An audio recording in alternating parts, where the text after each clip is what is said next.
2, 1.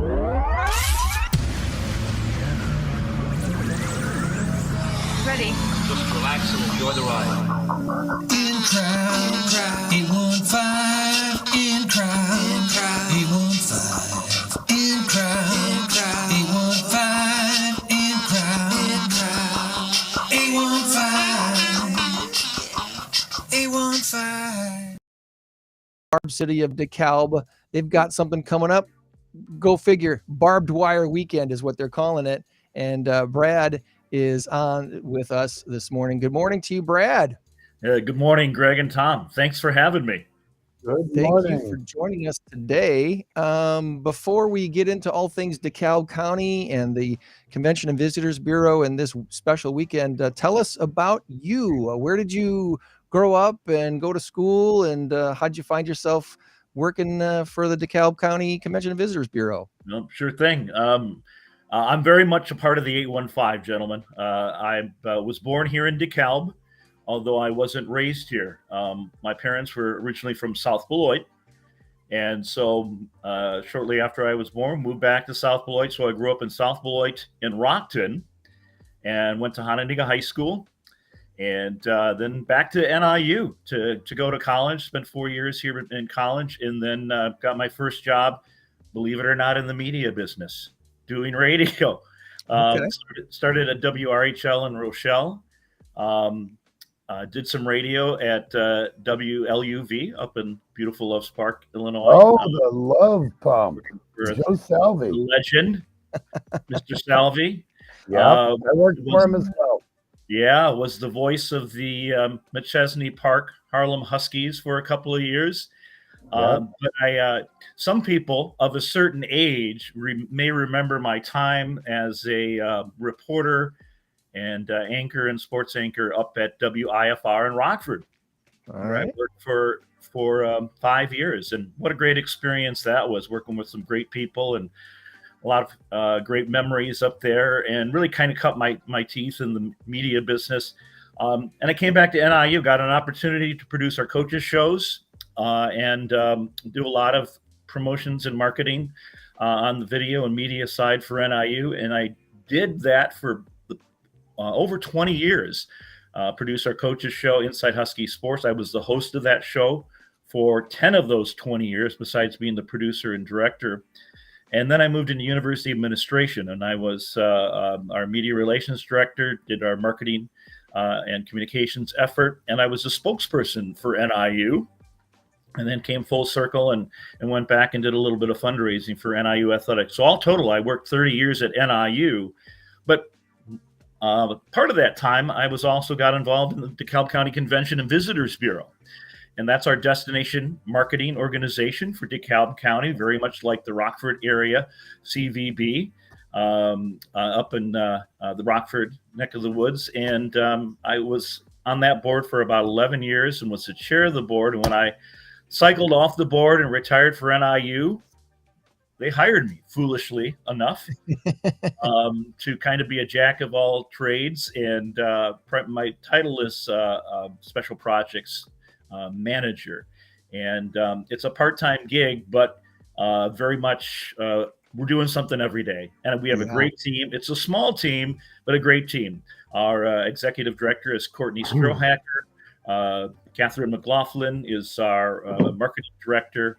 And then we have a great marketing assistant, Alexis Avalos. So we call ourselves small but mighty.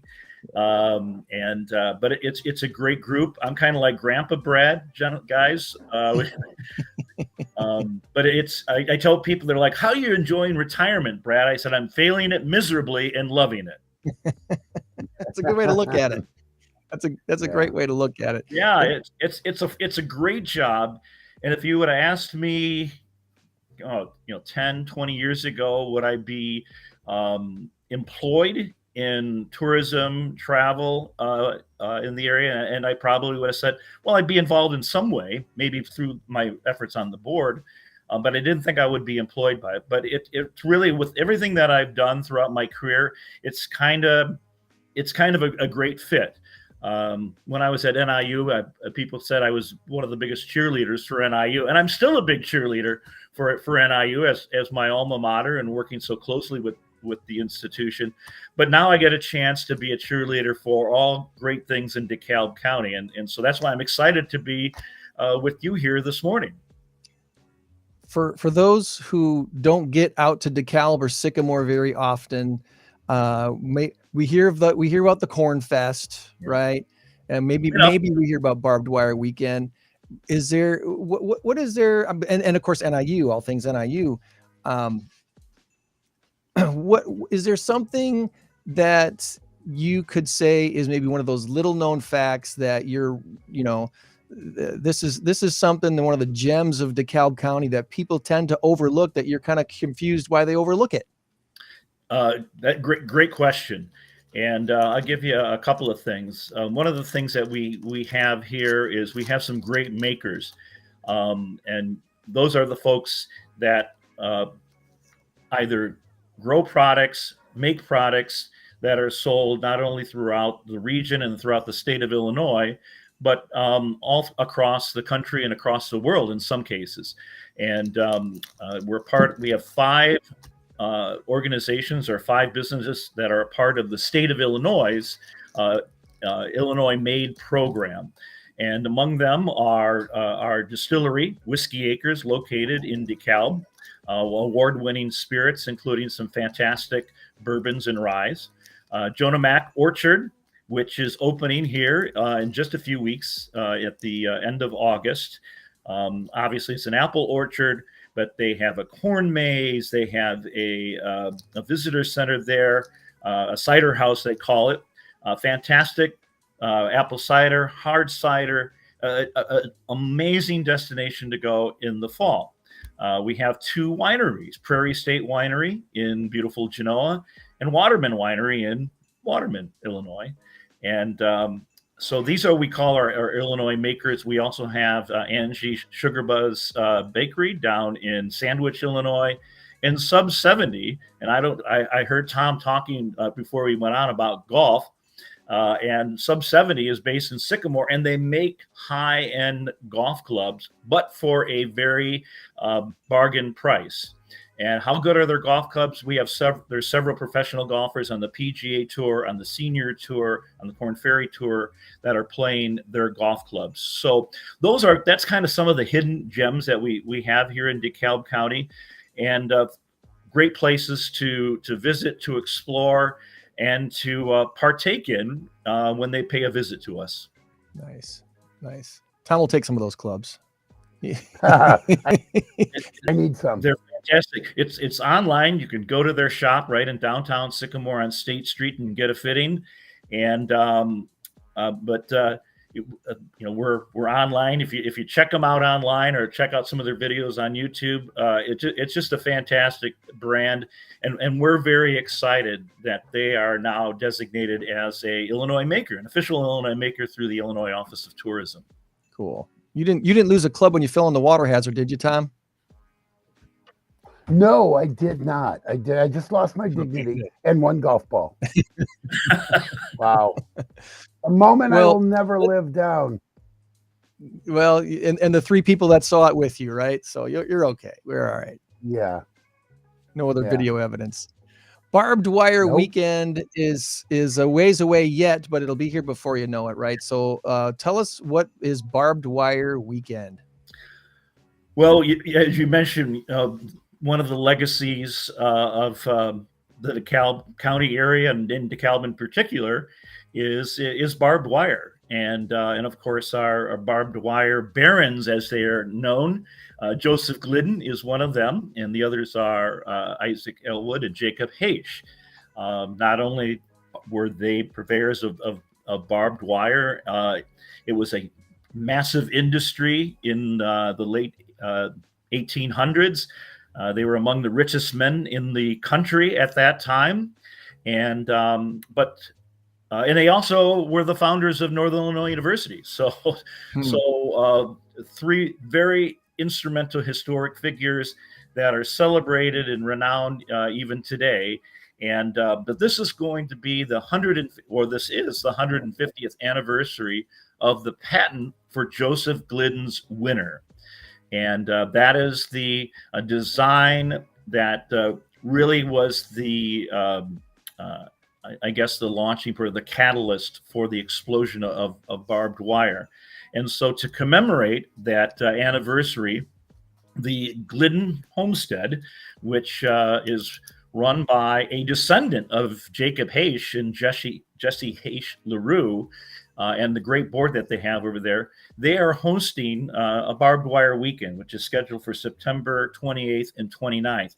Now, there is a barbed wire society that really is, these are fans and groups that study barbed wire and that celebrate barbed wire, and they have conferences all over the country, annual conference. And since this is the 150th anniversary of the patent for the winner, they're having their conference here in DeKalb at Northern Illinois University on that weekend. So along with the conference, there's going to be various events that will be celebrating that. There'll be events at the Glidden Homestead, which is right on Route 38. Essentially, the backyard for the Glidden Homestead is Northern Illinois University. That property that was owned by the Glidden family and part of it also owned by the Elwood family, that eventually became the Castle on the Hill, Altgeld Hall, and Northern Illinois University. So it's literally almost on the grounds of Northern Illinois University. That's where barbed wire was invented.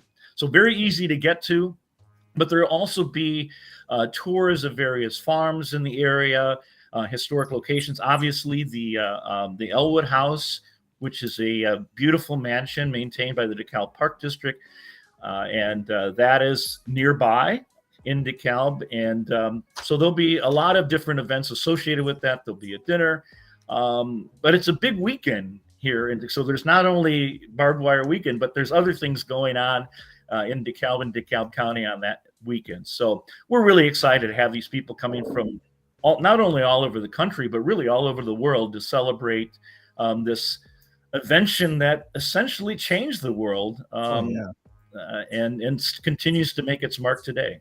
I put the link in the chat so people can get to the website really, really easily. And anyone who's not been involved in the farming community at all probably has no idea how much barbed wire is used and how prevalent it is across the country.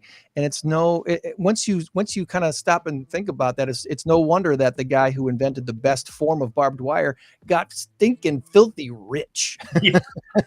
Yeah. But the one thing about these gentlemen, the barbed wire barons, obviously Joseph Glidden, Isaac Elwood, Jacob Haish, but they were also, the reason that they're celebrated today, and if you come into the community, you see their names everywhere, along with other individuals from that era, is that they were very philanthropic. And so, they've established a legacy here and really helped develop DeKalb, Sycamore, DeKalb County, and of course, Northern Illinois University.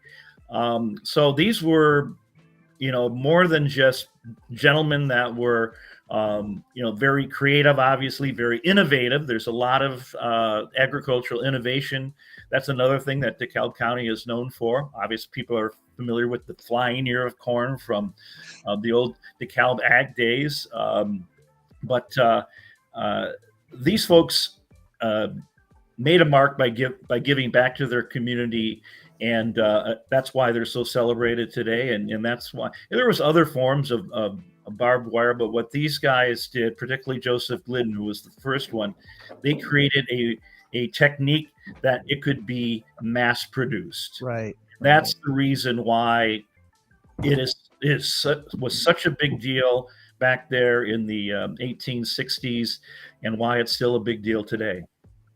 It's a pretty amazing story, and you could hear all about it at DeKalb County Barbed Wire Weekend, September 28th and 29th at the Glidden Homestead, 150th anniversary in celebration of Glidden's the winner patent, because there was a bunch of different styles of barbed wire, but only one was able to be mass produced so quickly and easily and efficiently, and there it is. You see it everywhere. Well, and as you guys know, and many people in the 815 know, DeKalb, like you mentioned, so hey, from the Barb City, Brad Hoy, and and the name of the high school mascot are the Barbs, Barbie Crow. So so it's very much ingrained in the community. One of the things during Barbed Wire Weekend, and folks that are going to come down and visit during that time, the merchants on Saturday, the 28th, will be having their back alley market. That's something that they have a couple of times a year, one in the fall and one in the spring. And that brings in hundreds, if not thousands, of people to check out some of the different items. And it's a flea market, not only for local merchants, but for people from all over the region. And so some of the businesses are participating, and they're going to have their windows painted. There'll be a barbed wire going all around through the downtown DeKalb on our merchants' windows. So that'll be something very cool to see. And then on Sunday, the 29th, is our annual DeKalb Corn Classic Road Race. And that will bring in hundreds of folks to the county and in DeKalb in particular. So there's a lot going on that weekend. So I encourage folks to come down for the entire weekend, see all the historic places that we do, go to these events, stay in our hotels, and visit our fantastic restaurants and attractions that we have here. There's a lot more to do and see in DeKalb than NIU. It's a whole lot more than that, just that. So, all right. Well, before we Such a beautiful area, before we get to trivia, we're gonna bring on our second guest here in just a second. So Andrea, be standing by. Before we bring Andrea on and do a little Tom Warner trivia, anything we didn't ask you about today, Brad, that you wanted to make sure we touch on before we move on? Well, you talked about Corn Fest, and that's coming up at the end of August. There are some really big festivals and events coming up. You mentioned NIU. NIU football kicks off on August 31st against Western Illinois. So an intrastate rivalry. So we'll have fans from both NIU and the Leathernecks coming in that. The weekend before is Corn Fest. Another huge festival that is here is Pumpkin Fest in Sycamore in late October. And then in early September is the Sandwich Fair. And I know this is county fair time in the 815. When you're talking about the Winnebago County Fair, the Boone County Fair, the DeKalb County Fair is called the Sandwich Fair, and it's in Sandwich. And it is one of the biggest county fairs. It's a big deal. Illinois. It is huge. And if folks haven't been there, I encourage you to take the trip down to Sandwich in the southeastern corner of DeKalb County. It is a experience. So that's in early September. I think it's September 5th through the 8th. So we've got a lot going on in the fall, but still some fun things coming up here in the weeks ahead. Awesome. Good deal. For all things DeKalb County, check out the website, DeKalbCountyCVB.com. Absolutely. Link is in the chat. Easy to find. And a lot of fun to be had in the DeKalb Sycamore Sandwich area around all over DeKalb County. Andrea, you ever been to DeKalb County? I've been to DeKalb County a few times, and I'm looking forward to that Sandwich Fair because Riley Green is playing there this year. Yes. So excited. Awesome. Well, before we get into all things Andrea and Blue 815, it's time for some Tom trivia. I need a sounder for you, Tom. I got to come up with something. For now, we're just going to do this right here.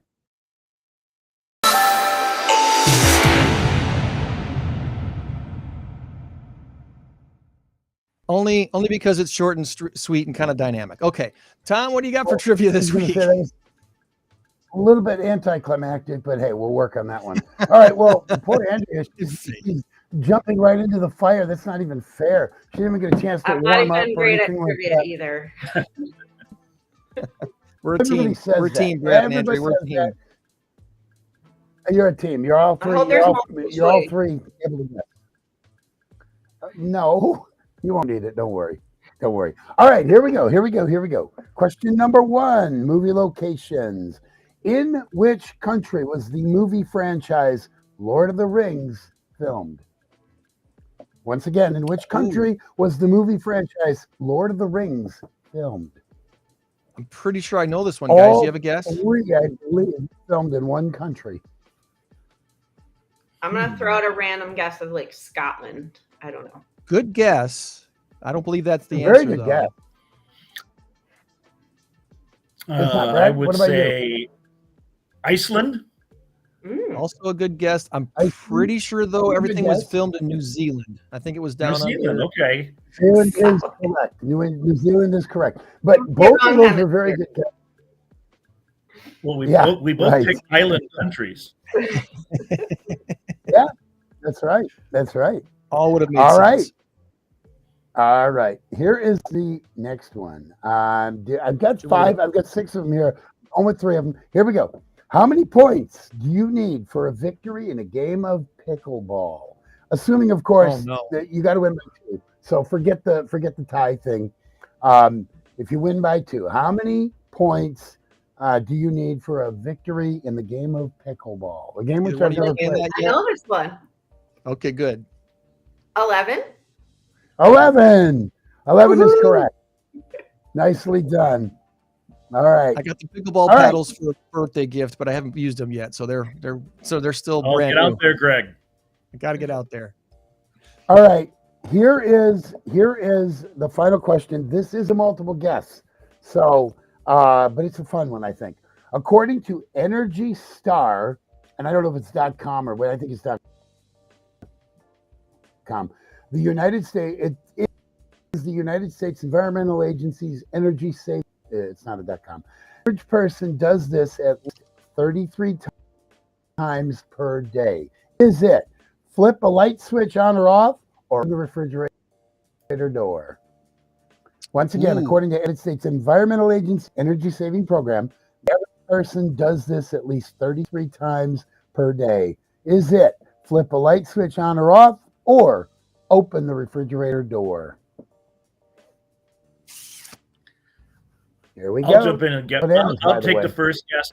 I'm going to say the light switch, because if I'm opening the refrigerator door 33 times a day, holy cow! I agree with you, Brad. I don't know. Do you have any opinion on that, Andrea? Well, I'm home all summer and don't work in the summers, and I would go with opening the refrigerator based on my own habits. Andrea is the winner. Look at that. She comes in with no practice, no nothing. She nails it. She nails it. Way to go. You know what's really funny? Brad, you are exactly right. If you open the refrigerator 33 times a day, you're going to weigh about 8,000 pounds. I went by the refrigerator yesterday and I opened it up. I'm like, what am I doing? I shut it. We're off to a great start. I let my dog out. And I came back and I opened it up again. I'm like, what am I doing? And then I grabbed the water out. Yeah. Well, if you have a family, and this is where, if you have a family and you're making meals for your family and stuff, I can see that happening very easily. True. We have 6 kids. When all the kids were still in the house, I'm sure that refrigerator door opened more than 33 times. I would say maybe 50 times a day, Greg. Yeah. I have no kids, and I'm probably still opening that. Yeah, this is my wife works basically every day, Monday. She doesn't work Mondays, but anyway, I'm home most of the day because I do trivia at night. That's essentially my night job, and so I'm constantly walking by the fridge. It's a complete habit. Open it up. What am I doing? The same stuff is in there that was in there 5 minutes ago, and I shut it. So I love that question. I'm like, oh my God, that's a great question. I got to use it. Maybe you want to see if it's still there, Tom. That's right. Yeah, you know when that light goes off, you never know what's going to happen. What's going on in there? Well, I've seen that commercial where the insurer is picking up the peach or the orange juice and moving it. I don't know what's happening inside that fridge, you know? It's like Toy Story. My mother-in-law has a sign in her kitchen that says, "Thou shalt not weigh more than thy refrigerator." So I will leave it at that. And Brad, thank you for coming on today. I'm sure we'll catch up with you again as we promote things DeKalb County for you. All right, buddy? Oh, yeah. I enjoyed it. Thank you, gentlemen. And Andrea, pleasure meeting you. You as well. Thank you. Have a Come on down to DeKalb County. Go Huskies. Go Huskies. Go.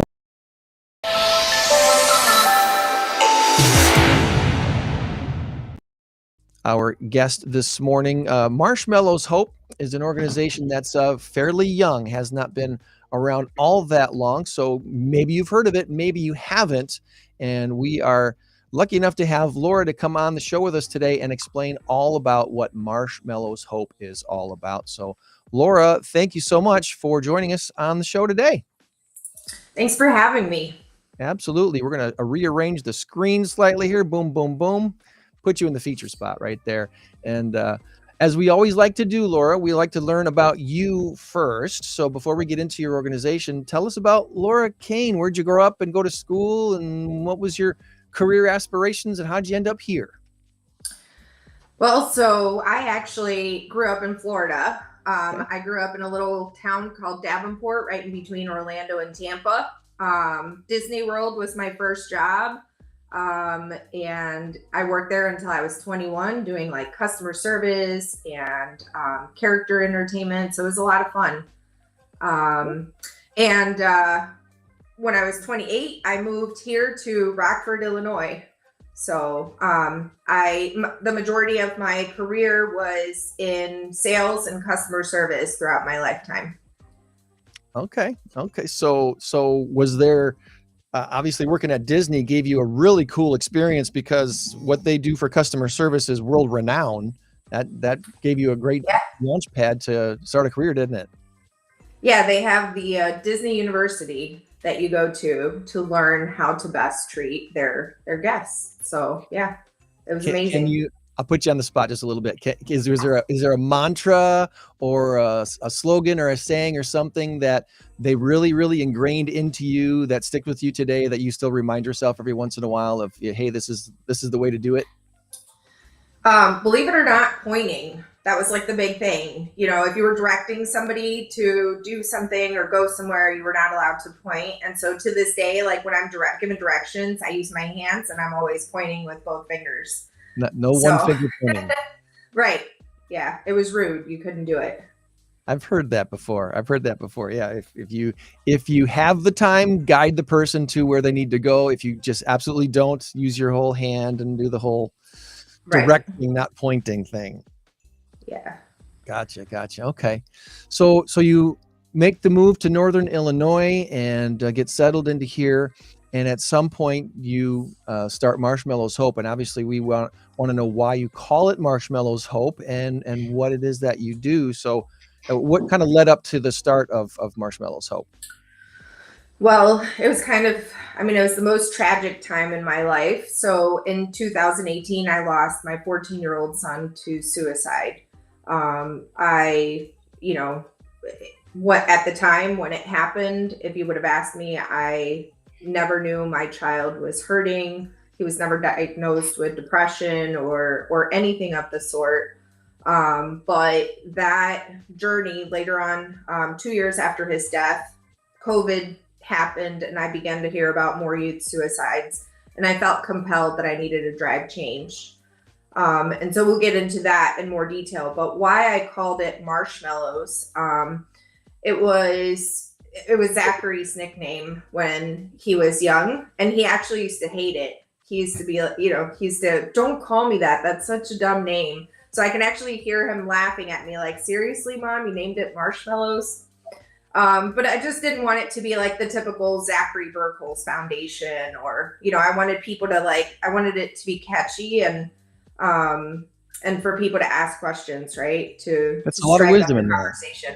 I believe there's a lot of wisdom in that, especially like your experience working with Disney and stuff. You kind of realize it's that things can easily fall into the mass white noise that is our life. So to stick out, you got to do something a little bit different. So kudos to your choice to do that. Thank you.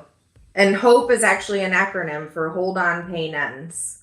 We want to teach people that pain is temporary, or it becomes manageable. And if you just hold on a little bit longer, you'll get through whatever it is that you're going through at that moment. That, you know what? That's the first I've heard of that. I'm putting that in the chat right now because I want to see that in print in front of my eyes. HOPE, hold on, pain ends. Man, that's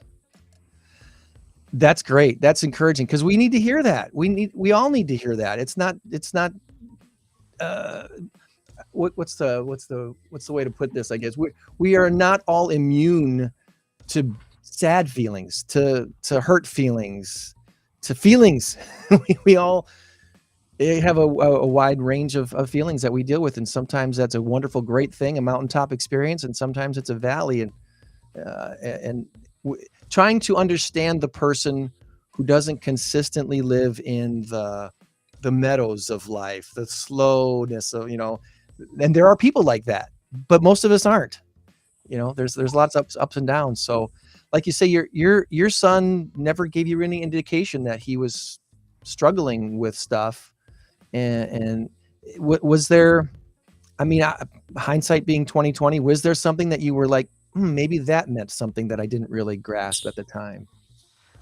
Well, so after his death and throughout the journey of starting Marshmallows, I really wanted to find answers, which as a suicide survivor, I can tell you, you never really get the answers that you're looking for. But what I did find, I went back to school to educate myself on this topic. So I graduated with a master's of social work from Aurora University. And the end game is to become a licensed clinical social worker.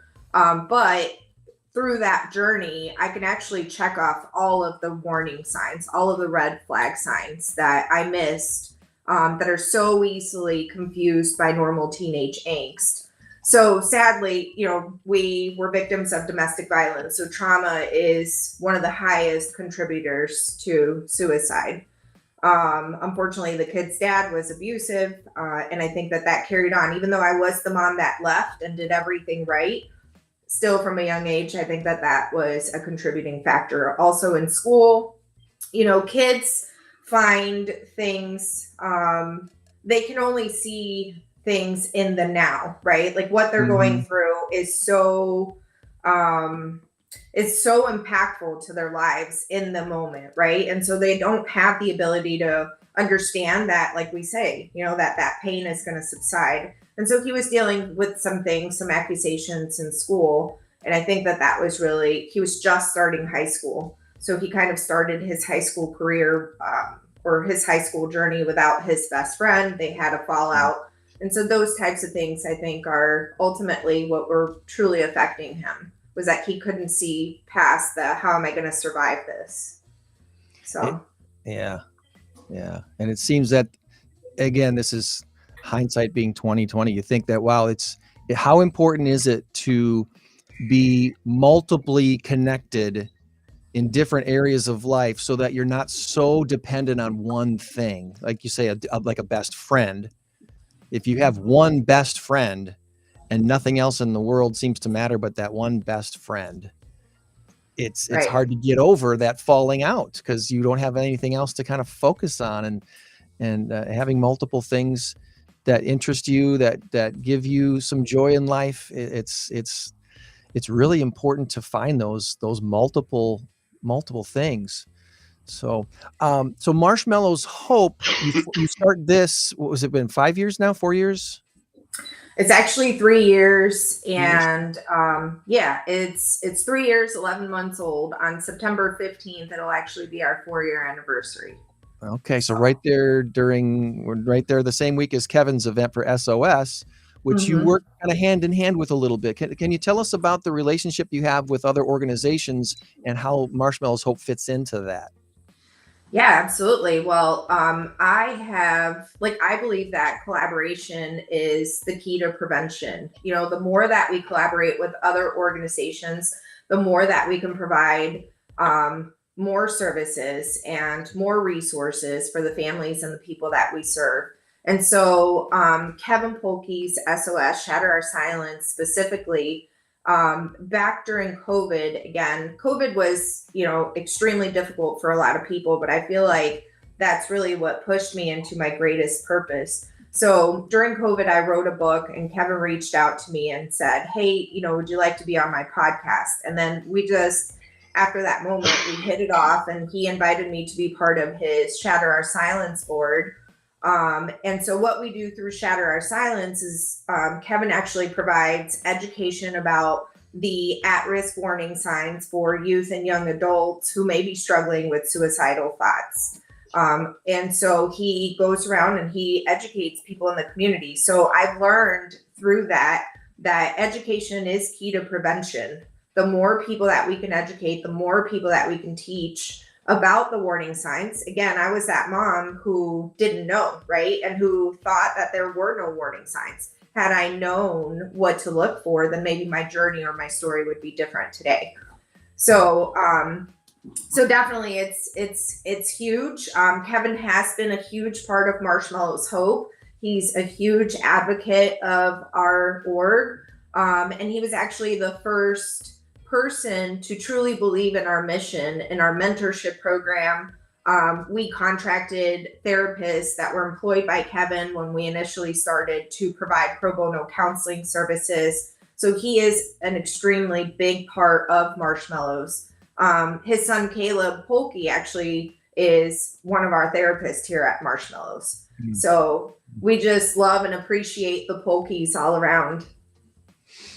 So you do offer some services, at least, that cost nothing. They're absolutely free. All of our services are absolutely free.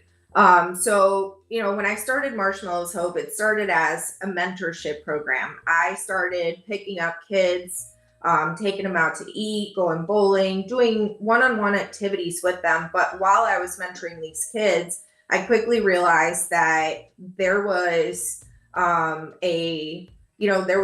was a kind of a hole in our community that we needed to fill, and that was the wait list for kids to actually get into treatment. Some kids were having to wait 3 months, some kids were having to wait 6 months. And when you have a child who's truly struggling with suicidal ideations, it's detrimental that we get them into services immediately. So Marshmallows has actually partnered with Rosecrans, and what we do is we're just that immediate response hub where kids get referred to us. They come to us within 24 to 48 hours to receive that counseling service. We put them into the Rosecrans wait list, and whether it's, a couple of weeks, 2 months, 6 months, then we refer them to them for that longer level of care. So that we ourselves don't run into that waiting period or waiting list. But we can at least assist in stabilizing the youth and then helping support the parents through that. Furthermore, we're super, super excited. We actually are going to be the very first organization in our entire region to offer an intensive outpatient program. And again, our services are completely pro bono. So if kids are receiving one-on-one counseling each week and we assess them, but they are at a higher level or at a higher risk, normally what was happening in our community is we would actually have to ship them out of our area into different states to get treatment. And again, that's furthering the trauma in families, right? So we came together and thought, okay, what can we do? And we've now been funded by the state of Illinois, as well as Winnebago County Mental Health Board, to be able to open this intensive outpatient program. So we'll offer intensive treatment where kids spend 4 hours a day receiving clinical therapeutic, and evidence-based treatment, so that they can learn those coping skills to, again, walk that path in life that will help them become the productive members of society that we know they can be. That whole cooperation aspect of what you guys are doing, it's easy for a lot of us to look at stuff like this and think all these organizations are competing with each other, and there's such a spirit of cooperation, and as we were talking yesterday when we were chatting to get ready for today, there's gaps. It doesn't matter what you do, there's always a gap somewhere that you miss it for one reason or another, whether you don't see it or it's just something that you just can't fulfill. And yet you guys are doing your best to make sure that none of these kids, none of these needs slip through the cracks that exist, that are inevitably are going to exist. You're working, I'm just kind of scrolling through your website so people can see what they see when they go to marshmallowshope.org. You got some of your supporters here as the county and Winnebago County Community Health Board. What other kind of support have you received, or are you still looking for, that can help you do a better job than what you're doing currently? Well, so we were actually just awarded also by HFS, which is the Human and Family Services by the state of Illinois. So that our reach will actually extend into counties outside of Winnebago County. So we'll be serving all of the northern Illinois region because again, nobody in our area is offering these intensive outpatient services.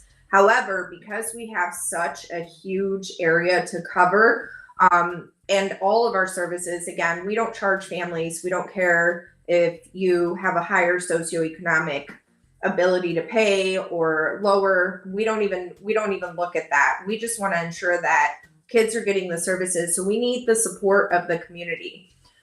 We have a couple of fundraiser events throughout the year. Our biggest fundraiser is coming up.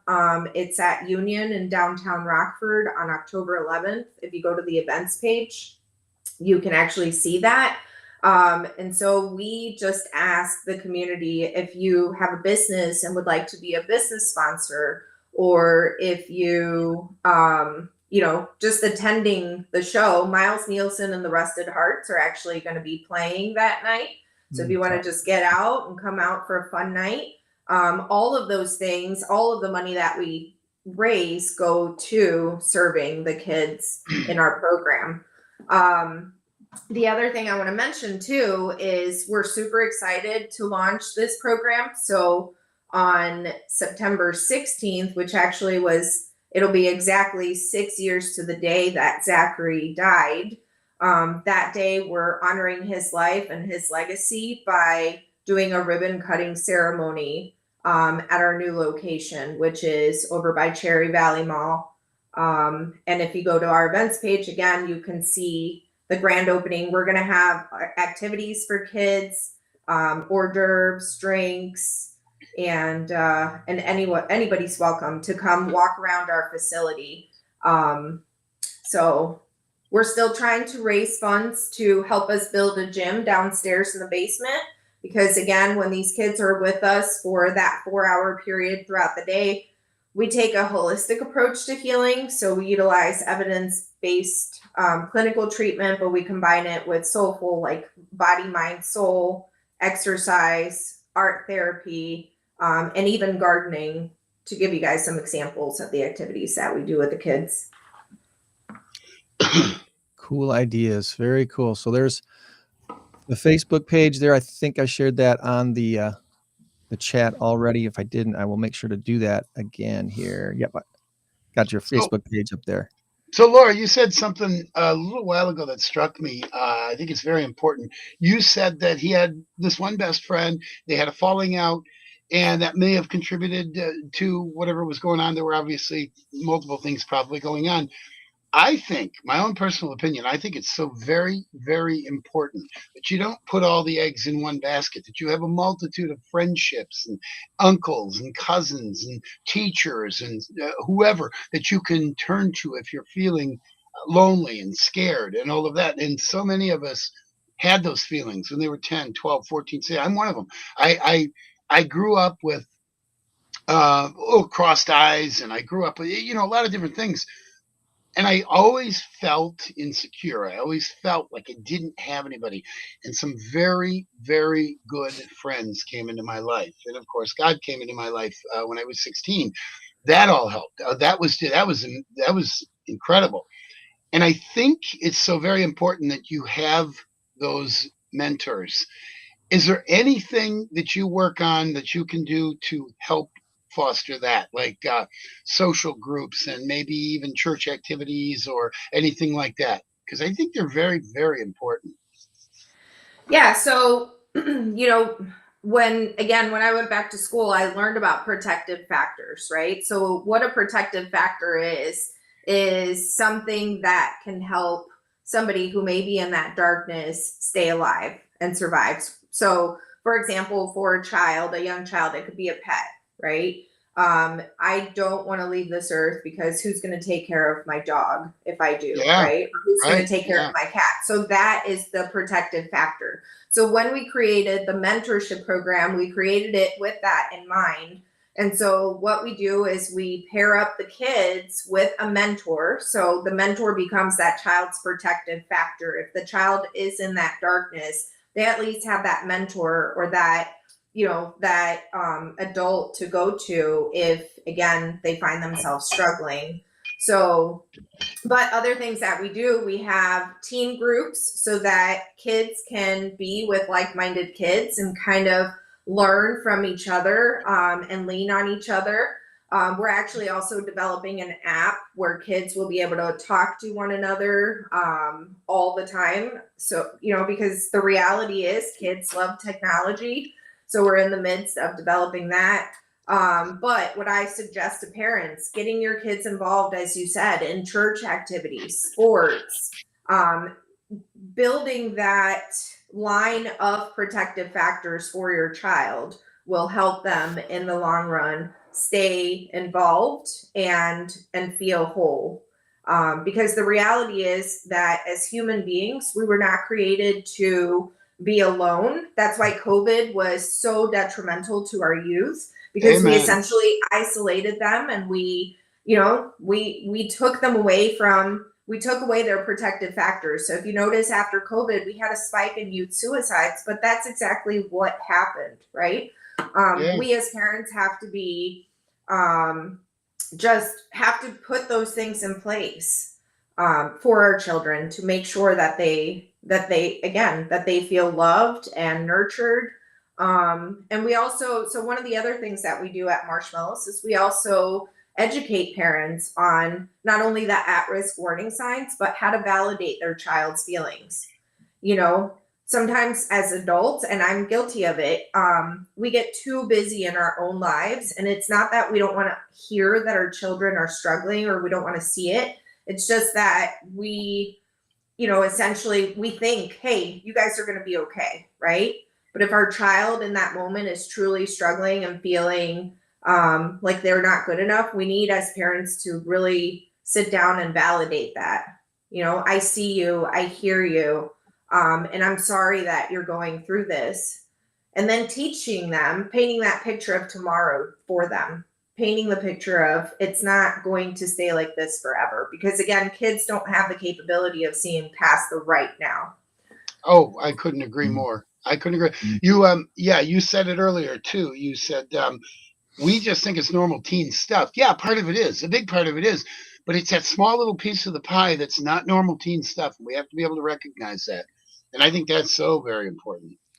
Yeah. This might sound a little silly, but one of the things that I've kind of recognized in the last 10 years of owning a dog, I've had to, someone reminded me, I think it was Joanne that was reminding me that, dogs, we've all are people too. Dogs are the dog's life. 1 year to a human is like 7 years to a dog or something like that, right? That's what we've heard. So think about what that means to a day.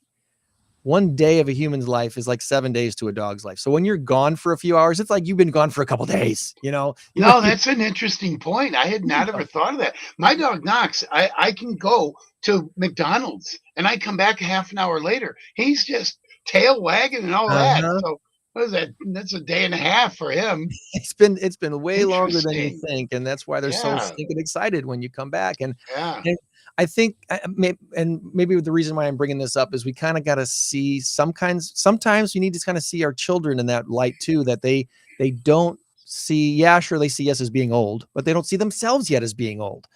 Right. How do you get them to see past this day and this week and this month and this year to say, yeah, we're looking at you, your whole life. And I know today hurts really bad, but 5 years from now, this is going to be a blip. This is going to be a small thing that you're going to go, oh, that changed maybe a little bit of the way I think. Maybe it changed a little bit of the way I treat other people.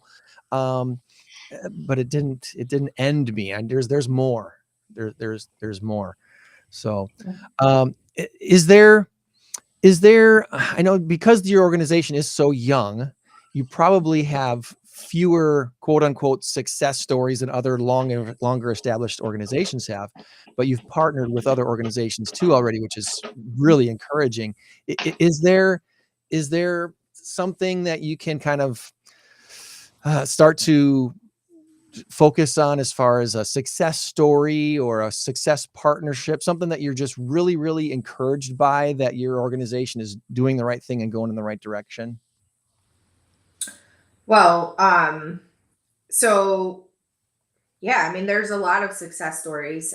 When I first started Marshmallows, obviously I was a one man operation, right? And we now have 14 employees, which when I sit back, I'm like, oh my gosh, like how did we How get did that here? happen? Yeah, so it's crazy, and we're getting ready to hire 4 more before the end of this year. But no, as far as a success story, when I myself was mentoring, I will never forget one of the first people, one of the first youth that I mentored was the same exact age that my son was, and he was going into high school. And his mom heard of me and was just desperate. Like, my son wants to end his life. I don't know what to do. So I start talking to this kid and I'm like, hey, like, I took him out to eat and we were sitting at a restaurant and I asked him, I was like, why do you want to end your life? And he looked at me and he said, my haircut isn't good enough. My clothes are, I get made fun of for not having name brand clothes, and my teeth are crooked. So I get called a beaver. And to me as an adult, I was like, wait a minute, like that's not worth dying over, right? But I knew right then and there, I think that was like that pivotal moment for me that like, oh my gosh, like these problems seem minuscule to me as an adult, but to him they were. And so, my solution time was like, let's take him to give him a makeover for his hair. And we actually, one of the things that we do is we support families with dental braces and dental care because it is so expensive. But anyhow, fast forward, he was just going into the 9th grade. And then here we are 4 years later. He's now graduated high school. He's on his way to college. And he still keeps in touch with me, so I know that someday I will be at that kid's wedding and I will be there when he has his first child. And so to me, that's a success, knowing that he was in such a deep, dark state of mind, but here he is living his best life, and so that's wonderful. It's amazing. That's awesome. You know what I mean? And we get to see those small wins. I always say, even if just one more, then it's all worth it. I can't speak for Greg, but you're going to make me cry here.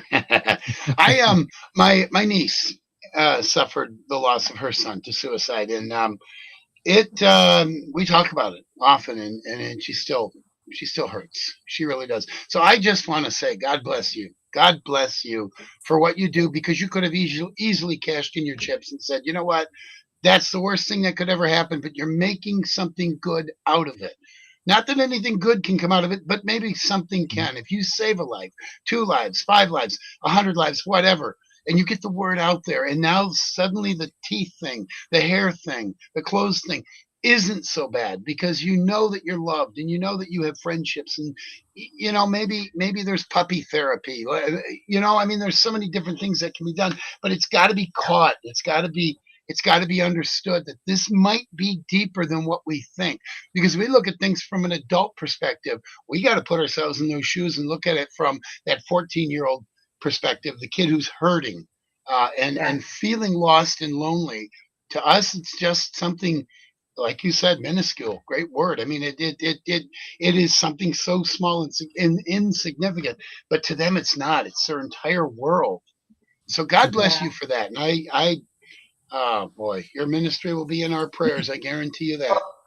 Thank you. And when you talk about God, I didn't know God at all when before my son died. Like, he was more of a genie bottle, right? Like somebody I would go to and say, hey, I need this. I didn't know what it was like to have a relationship with Christ. I won't go into that too much, but what I can say is that this isn't me. It's all been God that has given me the strength and has given me the ability. I'm just a vessel. When he opens a door, I walk through it, and I know that he's leading me in the direction. Because without that, there's no way that any mom can ever survive this. And that's what drives me, is the fact that no mother should their child in this way, because losing a child, no matter how you it's unnatural, right? Or before us as parents. And so that in itself, it like does something and it disturbs our system. But losing one to suicide, it builds complex, and it's something I can't even describe in words. Like we are forever changed in this journey. And so the other side of Marshmallows is we offer suicide survivor support, so completely pro bono grief counseling to suicide survivors, meaning somebody that's lost a loved one to suicide. We also have suicide survivor support. And I can tell you that within this journey, some of my greatest friends have become moms that have lost a loved one to suicide or child to suicide. And it's because moms grieve at a whole different level. Like it changes us. It changes our just who we are. I will never be the Laura that was around when Zachary was alive. It forever changed me. You know, I miss some parts of me, the giddy part of me, truly, because sometimes it's difficult to feel the joy. Like even in this place, I can recognize that it is a beautiful legacy in his memory, and that each child that we are saving, right, has a piece of Zach in them forever. And it's a beautiful thing, but it's like I cannot bring myself to feel that joy, and it's almost 6 years later, you know. So it definitely changes us and changes who we are. So I'm so sorry that your family has been touched by suicide. Yeah, Everybody's family has been, and that's pretty much. Yeah, I think everybody has been touched by it. So, in one way or another. So, and I think you probably know my niece. But anyway, I won't mention her name. It doesn't matter. Having that group of moms that has had that shared experience is so important. I mean, to give each other permission to be giddy again, to give each other permission to continue on living, knowing that, you know what, that's what your child would have wanted, really, when you really, really think about it. Yes, they struggled with something, and yes, they ultimately did something that if they'd only been able to see past that minute, they would have regretted that decision. You know it. So to have the support groups that you guys are facilitating, and to make it available to the community at no charge, it's a huge thing. It's a huge undertaking, and I'm very thankful that you've accepted the call and said, okay, God, you want me to go this direction? I'll go. I don't see past the next step, but I'll take it, and promise that the next one's going to be there. So, Greg, I think you just hit on something. See past that minute, to almost like it's the little roadblock, the little bump in the road that we see as just a bump in the road, but it's to them, it's their world. See past that minute, and wow, that's interesting that you put it that way. Hold on to hope. Hold on, pain ends. That's the first time I've heard of that today, and I think that's a Are there any T-shirts that say that, Laura? Have you gotten any T-shirts? Hold on, pain ends. Well, these are our T-shirts currently. You can come if you don't. Yep, if you donate $25 to our org, you get a free shirt. We have the butterfly with the semicolon symbol, which is also the suicide prevention symbol. So like the semicolon, I don't know if you've heard of it, but like when you're writing a sentence and you end the sentence with a period, then the sentence stops, right? But if you end it with a semicolon, then it's just a pause and it continues. So we are the authors of our life. We are writing our story. And if we just semicolon keep going, then our story keeps going. But yeah, you can pick these up.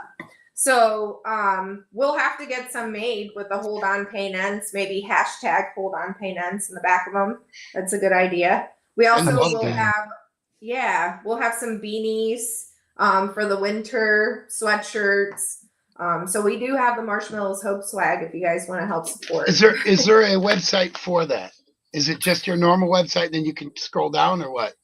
No, so they actually are not posted on the website because we don't sell them. Since we are a nonprofit, we don't sell anything. If you make a donation to us, then we just send you a T-shirt. So you can actually go to our website.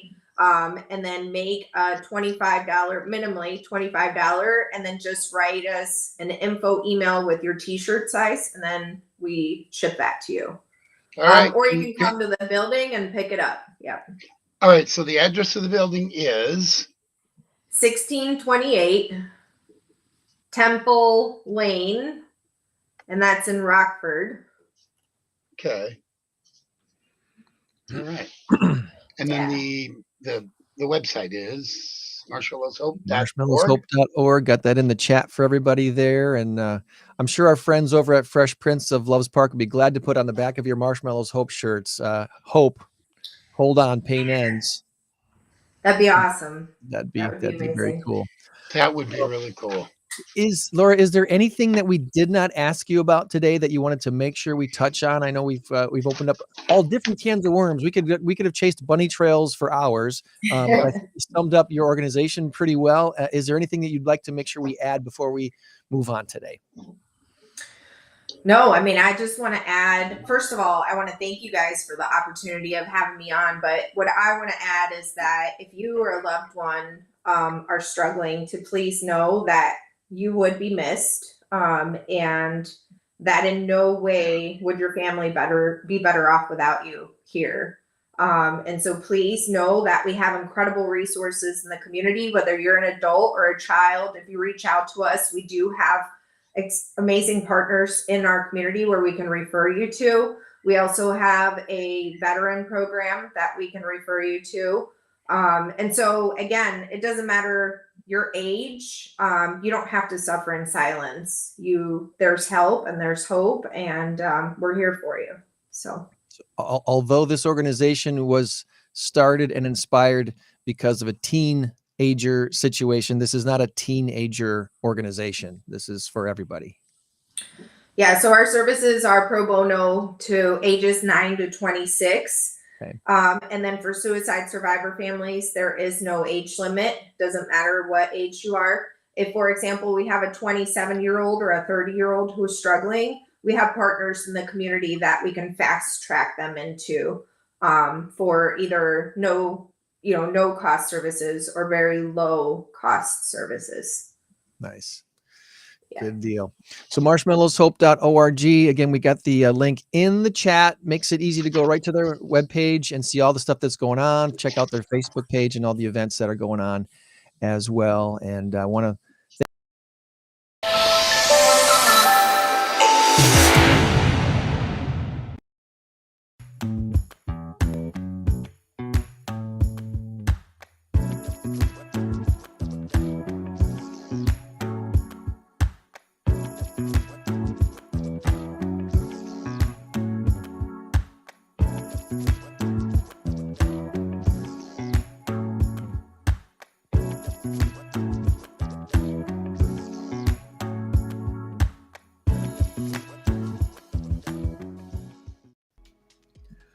Welcome to our podcast today, which we are calling How Down Payment Assistance Can Help You Buy a Home. My name is Greg Saunders, and over there now on the other side of the screen is Jess Riley from Envoy Mortgage. How you doing, Jess? Hey, Greg, I'm good. How are you?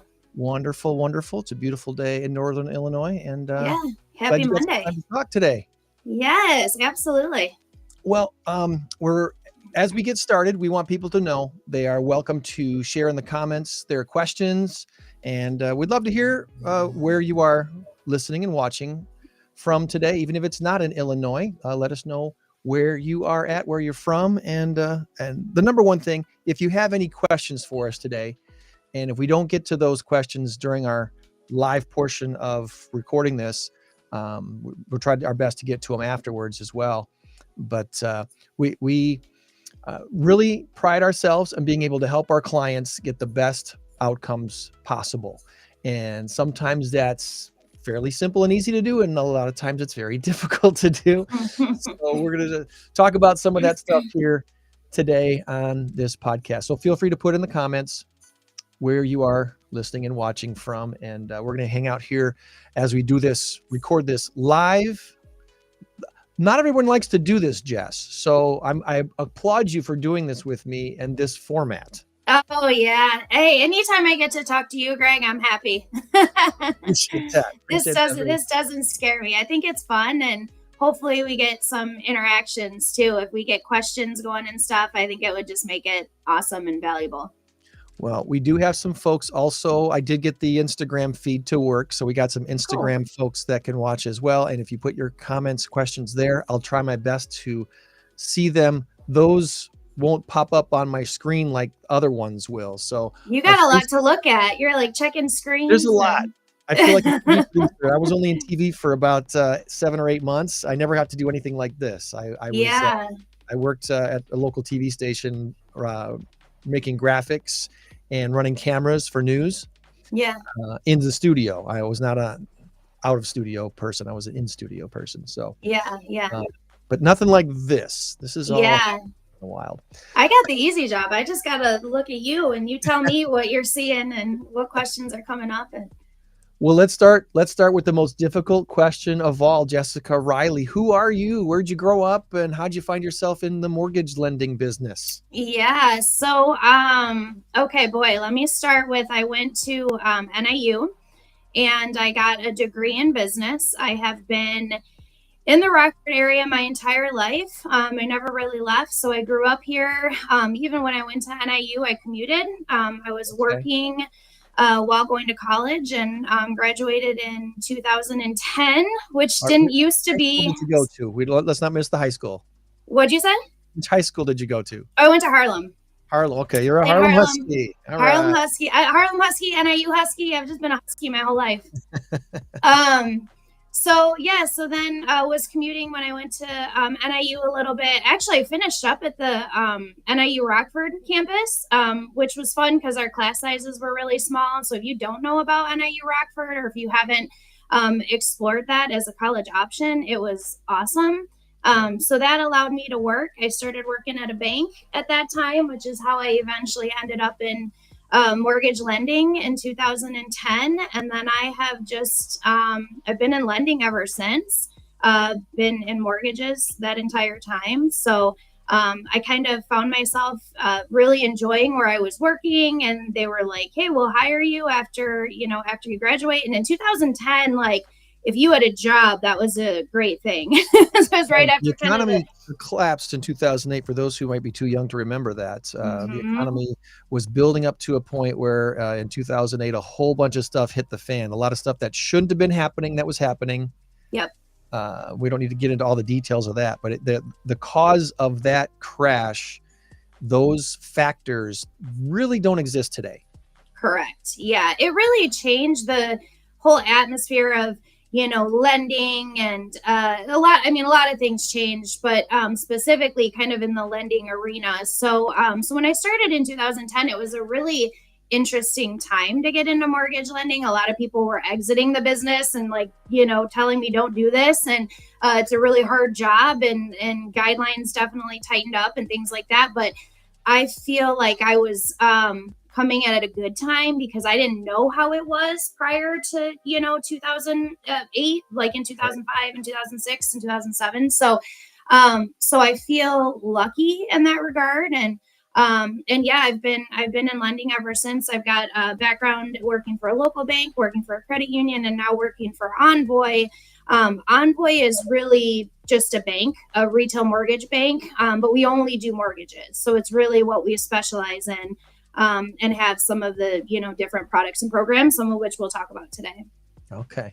So that I think is an important distinction to let people know is Envoy is a bank, although they don't do checking accounts or savings accounts.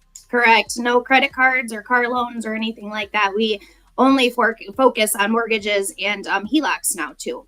Okay.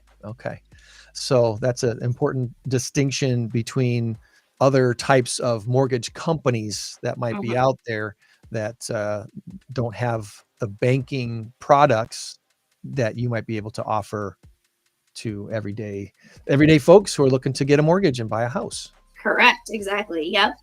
Okay. So, and we're going to get into that here in just a little bit. My background, I spent 20 years in broadcasting. Never, ever thought I'd get into real estate. This was not my path choice. This was not my plan A at all. I thought I'd be in radio for my entire career. I loved being in radio, which is probably why I still love doing the podcast and doing stuff like this. But I grew up in southeastern Wisconsin, little town called Wind Lake. I went to Muskego High School. I did do some college up at UW Stout in the Wisconsin system up there, but decided to drop out when my grants and my funding was going to end, and I was going to have to start taking out loans. And I looked at what school, and this was back in 1989. Okay, so even in 1989, I was looking at it going, okay, do I really want to take on this much debt and have this career path? And I didn't think I did. So I was like, okay, I'm gonna take a break. I'm gonna take a year off. I did a full year and a summer session and was doing very well in school, but I just didn't like the loans idea to go forward. So I took a sales job with a company called National Motor Club. I don't even know if they exist anymore, but we did third-party marketing. I traveled all over the state of Wisconsin visiting farmers union members, and they were offering a motor club membership as a benefit to their Wisconsin Farmers Union memberships. And mind you, I grew up in a house where my dad was a machinist. He grew up on a farm as a kid, but I didn't grow up on a farm. He moved to the Milwaukee area to take a job with my uncle. His brother, one of his older brothers, got him a job at a place called P&H Harnesswager. They make cranes. So they helped, anything that got built and needed a crane. They were one of the companies that made the huge cranes that got things built. And my mom was a stay-at-home mom until basically my sister and I were both teenagers. Then she became a para, was a teacher's assistant. So I bring that all up just to say I didn't come from money. We were not wealthy folks by any stretch. That lived in a very modest neighborhood and didn't complete college. So some people might frown on that, but that's the truth. After my stint of being in sales for the National Motor Club for a little over a year, I got an opportunity to start work here in Rockford. I was living in Broadhead, Wisconsin, which isn't that too awful far away. But I started working here in Rockford at a place called Big Sur Waterbeds, selling waterbeds. Remember when those were popular? I do. I had a waterbed. Yeah, they were like not just popular; they were like really cool. That was what you wanted. That's what you wanted, yeah. Yeah. The low wavy ones. Did you want the extra special heaters, all that stuff? Yeah, we sold all that stuff. Right across the street from Lino's is where the store was. Oh yeah, how funny! Right over there. So I was there for how long was I with Big Sur Waterbeds? I was working there for a few months, and I was working part-time in radio. And I loved radio. And when the opportunity to go full-time radio came up, I jumped at it. So basically was in broadcasting for 20 years. And when that came to an end, I was like, okay, what am I going to do now? Now what? And Tony Vanderhayden was an acquaintance, not really a friend yet, but acquaintance. So we'd known of each other for quite a while. And we were in a position, my wife and I, where we just didn't know if we could afford to keep our house anymore. When the crash happened in 2008, I had been with a radio company for a couple of years, and we did okay until about 2012. Between 2012 and 2013, when I was no longer in full-time broadcasting and was kind of doing a lot of freelance stuff. I was DJing a lot of weddings at my DJ company, Big Day DJ, was helping to keep us afloat. Yeah. But it wasn't great either. So Tony comes out to our house in the fall of 2012. And when I'm like, I don't know if I can afford my mortgage anymore. I'm struggling. So you were meeting with Tony to possibly sell or see what option. Interesting. Okay. Sell the house. So Tony sits down with us and says to my wife and I, you know what? Looking at your numbers, looking at the value of your home and everything that you're currently where you're at right now, your financial picture, I don't think you should sell your house. I think you should keep fighting, keep going forward, see what else comes up for you. But I don't think it's a good time for you to sell your house yet. This is a realtor who I'm talking to, okay? And I think it's important to bring that up to speak to Tony's character, because if any other realtor had come to our house, more than likely they'd have said, "Yep, the sign here. We'll put a sign in your yard in next week." Not Tony. She looked at our overall situation and said, "You know what? I don't think this is the best course of action for you. Keep fighting. See where you land." So fast forward to 2013. And the spring of 2013. So this is 11 years ago, almost to the month right now where we are today. We have her come back out again. And I'm like, I haven't improved much, Tony. I don't think we can afford our house. And she goes, "Well, you know what, Greg, your personality is very similar to my buyer specialist, Laura's personality. I think you'd work really well with buyers. Would you consider getting into real estate?" And I'm like, I had never considered it. But if you say I can shadow Laura for a couple days and see what she does, I got nothing to lose. Yeah. What were you doing at that time? Were you mostly just doing like your DJing and stuff? I was DJing weddings. I was substitute teaching. So all different, anything. Yeah. So this would have been in June of 2013. Okay. So nearly 11 years, very close to. Spent a couple of days with Laura, and I was like, I could do this. This looks good, fulfilling. She loves what she does, helping people buy homes, and a lot of times it's their first home. Yeah. This is a fulfilling career to try. So I dropped everything. I enrolled in the classes at the real estate office here in Rockford, and I became Tony's assistant. So from July to September of 2013, I was Tony's assistant, weekdays, taking classes when they were available, and I got my license in September and closed my first house in November 1st of 2013. That's my birthday. There you go. November 1st. We'll celebrate. So from November of 2013 till today, I've closed probably 420 something houses, and it's been a great career. I've really loved doing it. Yeah. Part of the positive of doing this job is meeting folks like you and partnering with you on things, and finding out that some folks they want to buy a house and they just don't know what to do. Yeah. So they call folks like Tony. I'm going to throw this up on the screen. So they call a place like Sold on Tony. They're like, "Hey, Tony's team, I want to buy a house. What should I do?" And one of the first things we tell them to do, get pre-approved, get a loan. One of those places you can call is on Mortgage. And Jessica Riley, here's her contact information. We usually give a few other recommendations as well, so people can kind of shop around, because it's a good idea to take a look and see what personalities you mesh with and what options and what programs and products are available to you. Because mortgages are not one size fit all.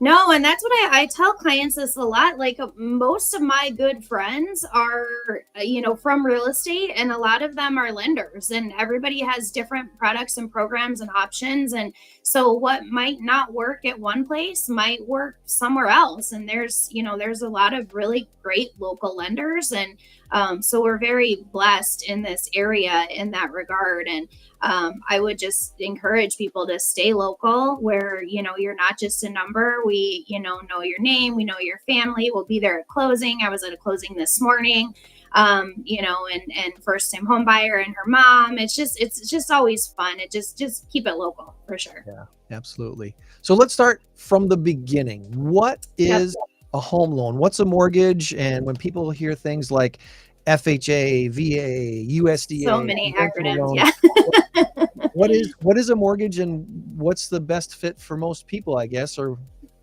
so in simple terms, a mortgage is essentially a loan that is utilized to purchase a property, to purchase real estate.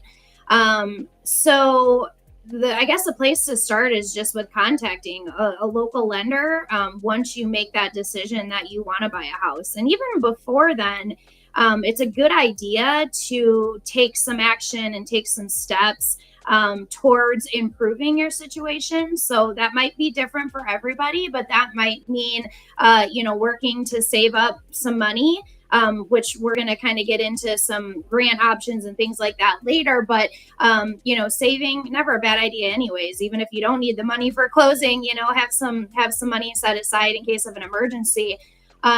Credit is looked at. So obviously it's important to, pay your bills on time, make sure you're not having late payments, manage things like your credit cards responsibly. And then obviously you want to have a secure, job. You want to be employed and have a history of that employment and that income. So once you feel like you're in a good position, or even if you're not, and you're just like, I don't really know what I need to do, I don't know where to start, contacting a local lender is definitely the first step. So then we can kind of wrap our arms around your financial situation.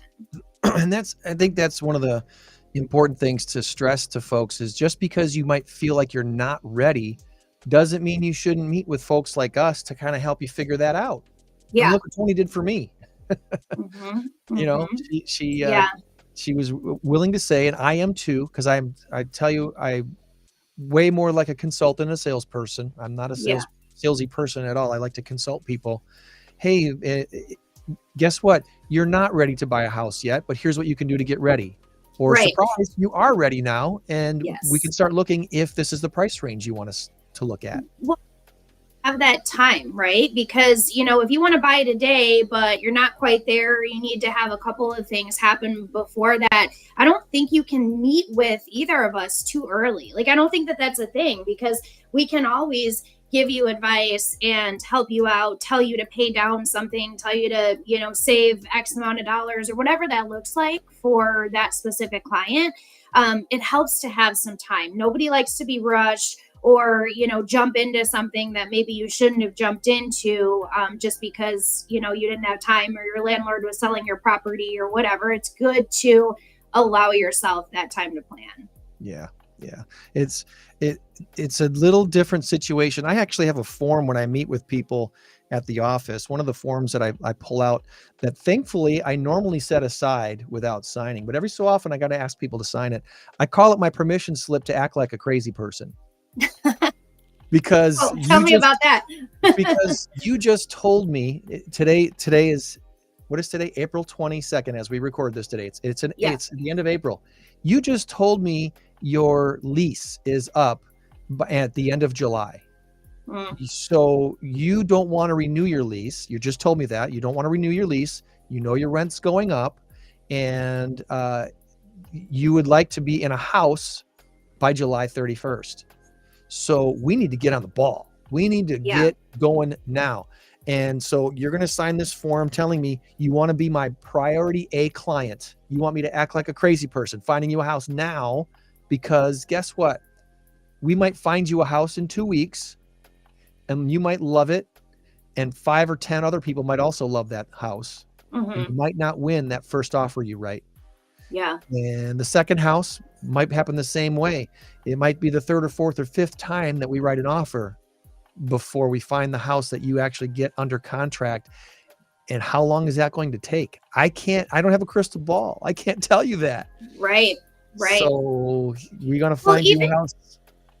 The approval process doesn't typically happen overnight. It could definitely, but if you have a unique situation, or if we have to verify your employment, meaning we have to actually get information from your employer, prior to issuing a good, solid, strong pre-approval letter, that can take time. And I think one of the biggest mistakes that home buyers today are making are thinking that process happens, immediately, and holding off on getting pre-approved or talking to a lender until they find the house that they want. And unfortunately, by that time, it's too late because, obviously we have a lot of buyers right now in the market, and inventory is low. So not a ton of homes available. And when a house comes on the market, if it's priced right and it's, in the area that the borrower's looking in or whatever, there's a very real chance that it could already have offers on it.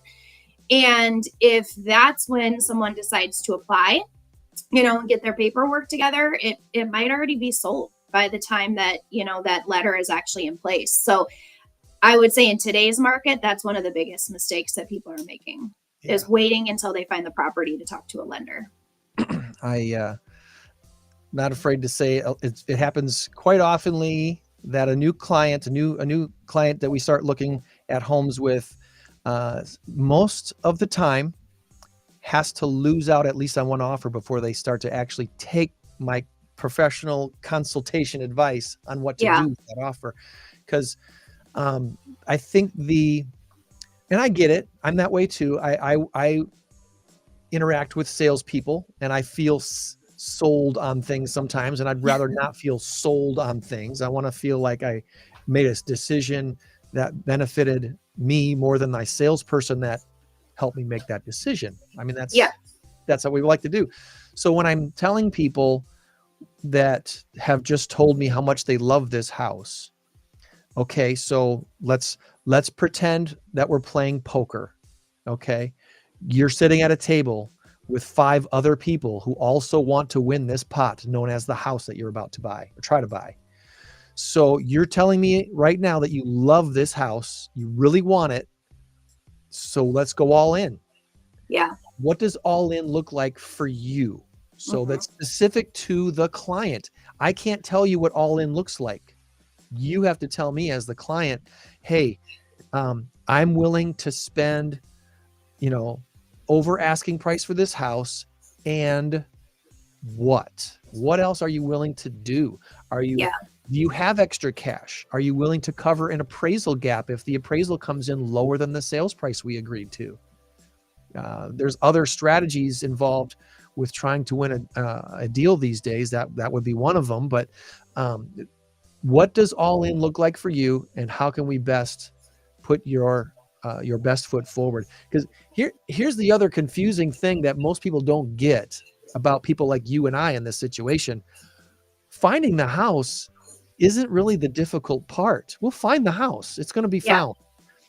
The difficult part now in this market is we have to sell your offer to the listing agent and their client to win a deal with them, because they've got multiple people to choose from, multiple offers. Yes. Every time. Yes. So how can I help make you look like the winning deal? And having a pre-approval with Jess at Envoy Mortgage is one of the big steps, one of the big rocks in the box.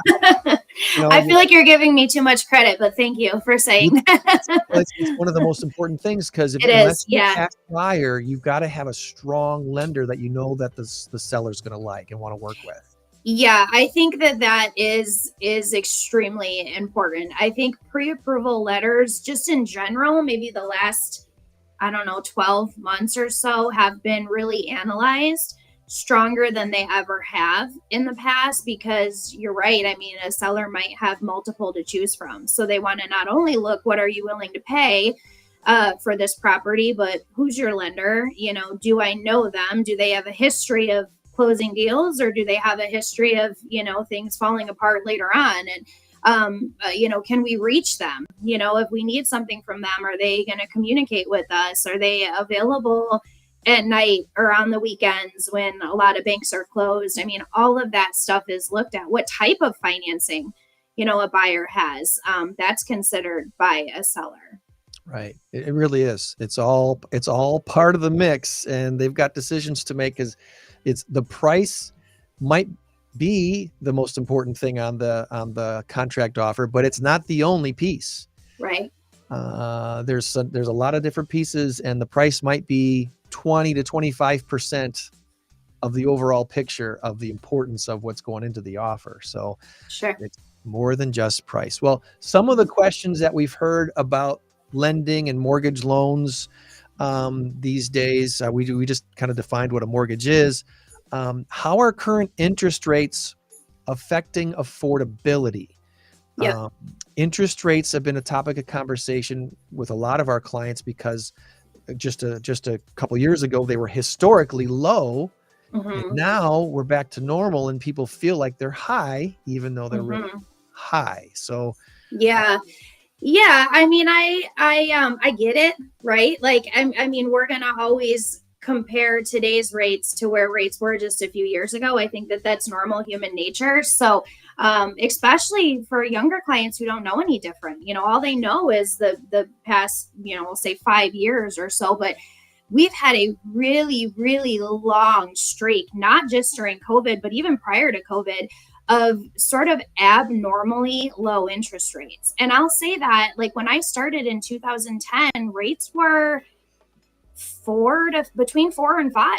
And during that time, there was a huge refinance boom. For my first couple of years in lending, I just did refinances. I was just doing refinances over and over. And I learned a lot, but not a lot of purchases happening at that time, because I remember I bought my first house actually in 2010. And I remember thinking, like, gosh, I'm so smart. Like, look at how smart I am. Like, locking in, 4.25%. Because interest rates have never been this low. They're never going to go lower than 4.25%. And I refinanced that loan, and once they dropped below that. So even going back further, again, going back to 2010, which is when I started in the business, they've sort of been abnormally low. And then during, the COVID years, I'll call them 2020 and 2021, early part of 2022, they were just, at levels that I don't know that we'll ever see again. So, kind of reminding clients that this is more normal. Between 7 and 8% is where they're at right now on a 30-year. And that is historically more normal for a mortgage. That being said, though, I would never sit here and be like, well, they're not that low, and that, this is typical, because it does affect affordability.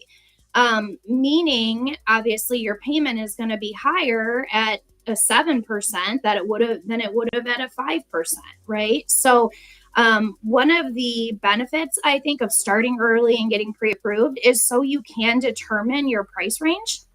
And a lot of people that are applying now, aren't really sure. And that is fine. That's common. Every time I call it like an initial consult with a new buyer, just so we can hear a little bit more about their goals and, what they're looking to do. Do they have a house currently? Do they need to sell that house? Is this their first house? We do that initial consult.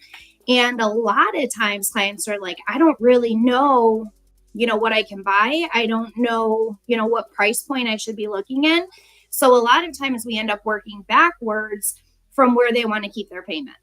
Mm-hmm. So for example, if a client says, well, I want to buy a house at $350 and put minimum down, but I want my payment to be $1,800, it's not going to work. It doesn't line up. Right. So we're kind of restructuring things maybe now more than ever, based on not only interest rates, but property taxes, homeowners insurance, which is not getting any cheaper, and just being realistic with people of, okay, if you want to keep your payment at $1,800 a month, here's what you would need to do, assuming you put this much down. So we run a lot more numbers than I ever have up front to make sure that people aren't shopping in the wrong price range. Right. Because nobody wants to get under contract and then find out, their payment is too high and they're not actually comfortable with that. Even if a buyer qualifies there too, I'm very conscious of like, okay, here's what you qualify for, but are you comfortable with this? Because we're not always considering all of your expenses either. I have a lot of friends that their biggest expense right now is daycare, right? Mm-hmm. Daycare expenses can be a mortgage for some people.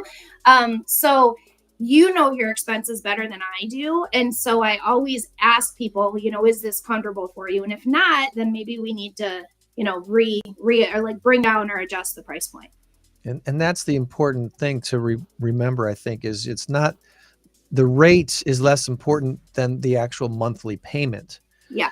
And one of the things that being a homeowner is a big benefit to a lot of people is you can lock in a rate for 30 years and you don't have to worry about your rent going up every year because you've locked in a rate. And the only thing that's going to change is your property taxes and your insurance payments, possibly. Yeah. And that can fluctuate, but not as much as most rent adjustments fluctuate. Well, and let's be honest, I'm a landlord too. I have 5 rental properties, 6 doors. And I only say that because when taxes and insurance go up, your rent goes up too. right? Like we have to, as landlords have to keep up with that as well. And, you know, those things have not been going down. And that's why I think you've seen a lot of rental increases as well, as to keep up the cost of some of those things. Yeah, that's important to know. Sticking on the interest rate theme here, do you foresee interest rates rising or falling in the coming months? And do you think it's, you know, is it important to lock in a rate now? Is there a buy down option that some people should consider? What's the act right now? What's the lots to cover. So I think this will be an interesting year for rates. I think in the past, prior to a couple of the more recent reports coming out, like the inflation, the CPI report, I think people really felt strongly that rates were going to come down this year. I had a lot of people that really held that belief and would talk about rates coming down and refinancing at that point. And I don't personally see them coming down significantly in the short term, meaning, you know, probably this year. Mortgage interest rates are very closely tied to inflation. And if inflation is going up or not going down like the Federal Reserve wants it to, interest rates are not going to come down. So when inflation gets to a point where the feds believe, you know, okay, things are getting better, things are getting more under control, only at that point do I see interest rates coming down. So I only say that because I would encourage people to kind of consider that. I think I talked to a client actually this week that last year when interest rates started to go up and they were, you know, 6%, they held off. They're like, oh, we're going to wait. You know, interest rates are going up. We're going to hold off. And, you know, now they're looking at 7 and they're like, gosh, I wish we wouldn't have waited. And that's what I fear for people is, you know, if you are going to wait until interest rates come down, just understand that that might not be for some time. And then on the same side of that, when interest rates finally do start to come down, I think we will see a flood of home buyers look to enter the market, right? People who did decide to hold off, which can drive prices up, right? The more competition out there, it's going to bring prices up. So, you know, waiting might not be in your best interest. No. Now, that being said, Envoy specifically has programs to combat the interest rates, not necessarily combat because the rates are where they are, but to allow you to have a lower payment for the first few years of your mortgage in order to keep your payment more affordable in the short term. And hopefully get you to a point where you can refinance. Even if you don't, it is a fixed interest rate mortgage. So we have what's called a temporary interest rate buy down that can be seller funded for either 1, 2, or 3 years. And what that means is you need to get a seller credit in order to utilize these programs. And it would keep your interest rate 1, 2, or 3 points lower for those first few years. So this equates to hundreds of dollars monthly that a client can save, that a new homeowner can save by using the temporary buy down program, and typically thousands of dollars throughout the first few years. And now, after go up on a scheduled time.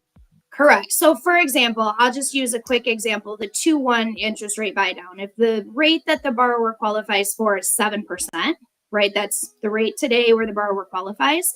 A 2-1 buy down would be 2 points lower for the first year. So that client would start out at 5 for year 1. Then it would adjust in year 2 to 6%. And then for year 3 through year 30, it would be fixed at 7%. So this is not adjustable rate mortgage. It is a fixed interest rate product. And I think it's also important to know that we qualify that borrower based on the 7%. So the highest the payment would ever be. So we're not putting anybody in a bad situation. We're having these conversations of, you know, hey, this is your payment year 1, this is your payment year 2, and then it's going to adjust to this at year 3. And let's just say 3 or 4 years from now, interest rates are wildly different from where they are today. They could be way higher or way lower. And if that's the case, you got a decision you can make. You can refinance if you really want to. Yeah, I think it's a win-win because if interest rates go up, you're still locked in fixed at 7% or wherever wherever the rates were that you were eligible for today. So if they go up, you're going to be really happy that you have a fixed interest rate loan. And if they go down, you can apply to refinance at any time. So it's kind of a win-win for current homeowners. It's to tackle that affordability aspect. And secondly, Envoy just came out with a new program. It's called a lender funded 1.0 buy down. It's 1 point lower for the first year, no seller credit involved. So both of these programs are great options depending on what you can negotiate into your contract, seller credit or no seller credit. Okay. And that's, again, one of those strategy things with your offer is that you can talk with your agent and your loan officer about, is this a smart thing to do? Is this going to help me win a deal? Is it going to help me afford this house if I win the deal? These are all very important questions to answer even before you go looking at houses, really. Right. You want to get this stuff. And that's why it's important too to have those partners who are truly on your side. Your lender should be talking to your realtor and your realtor should be familiar with your lender and, having these conversations because utilizing like the seller funded buy down, for example, affects what you're going to offer, right? And you're going to want to write in a seller credit if you can get that for when you write up your contract. Absolutely. I put in the chat links to our websites, and I want to bring up those real quick so people can see what they find when they click on those links. If you go to the envoymortgage.com/jessica.riley, this is the page that you're going to find. Jess, it's got Riley. my full name, Jessica, right? My government name. There you go. Licensed in Illinois and Wisconsin. Got a little backstory going on here. The different loan types, loan process, mortgage calculators, frequently asked questions, all that stuff. A bunch of reviews as well, and explanation of the Envoy business so you can understand what Envoy is all about. My website that I'd like to send people to is greg.northernillinoishomesearch.com.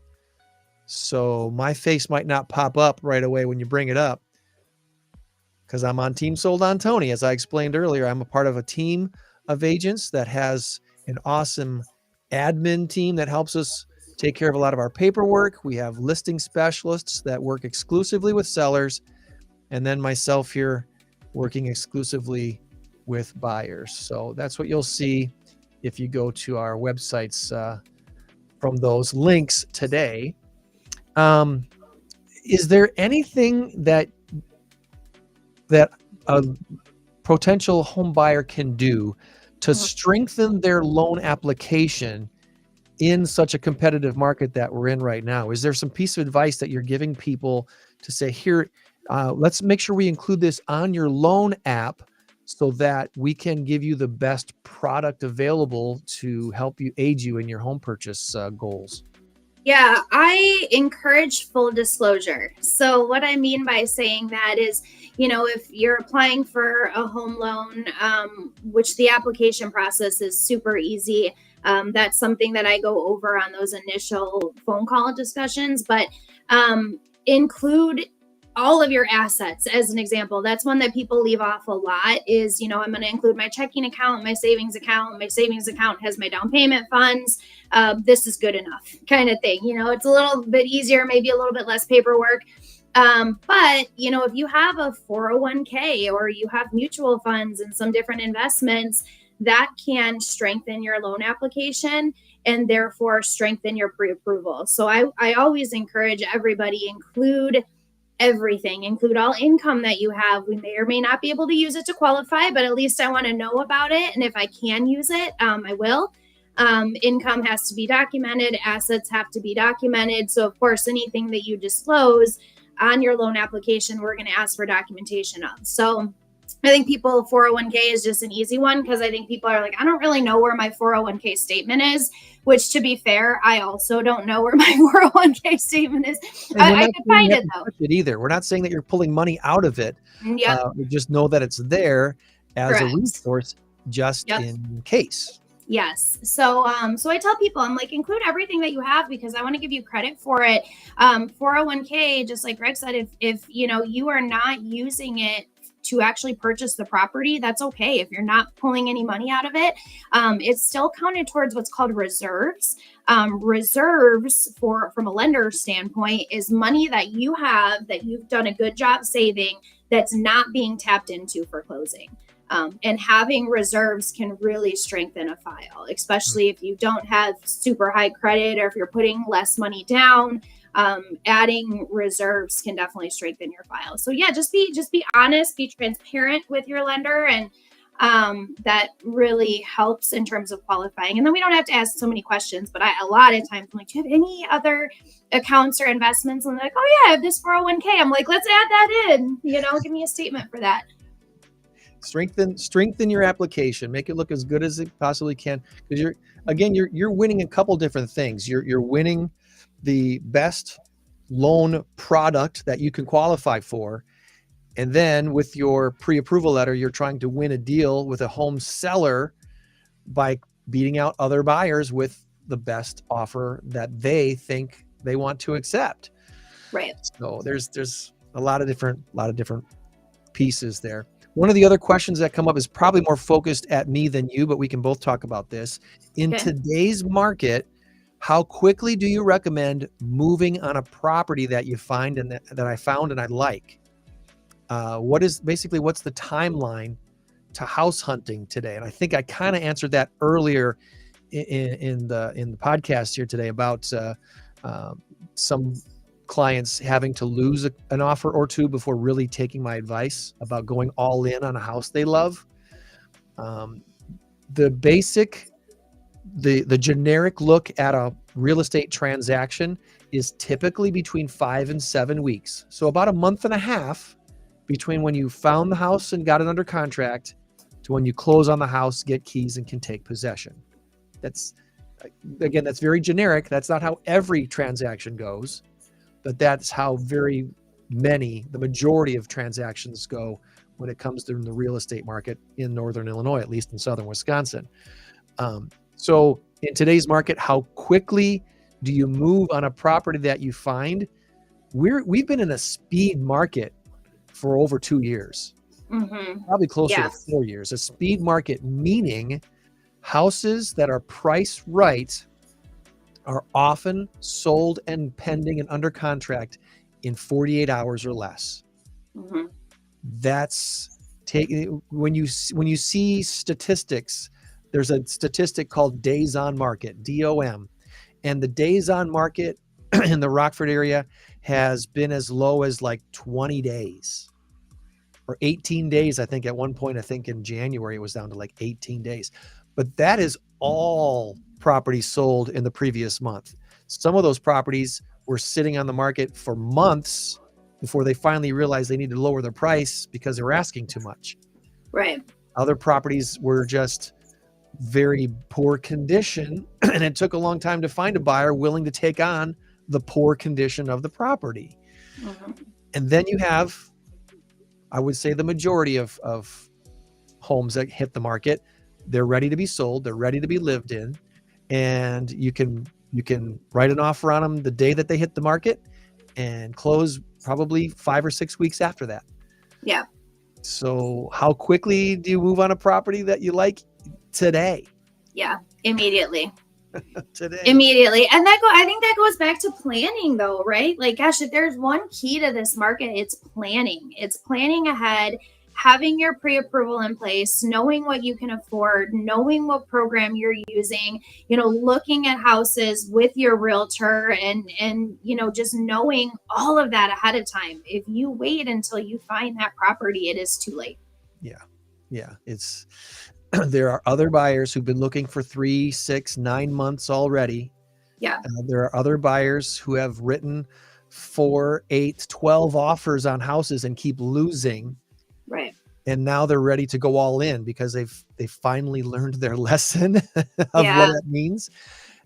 So what are you going to do as the first house I got really lucky. I got fairly lucky here with one of my most recent clients who was a referral from a past client. So they knew I had worked with a family member, that I had helped them, and it took us a while, but we got the job done. We got them their house and we won them a deal.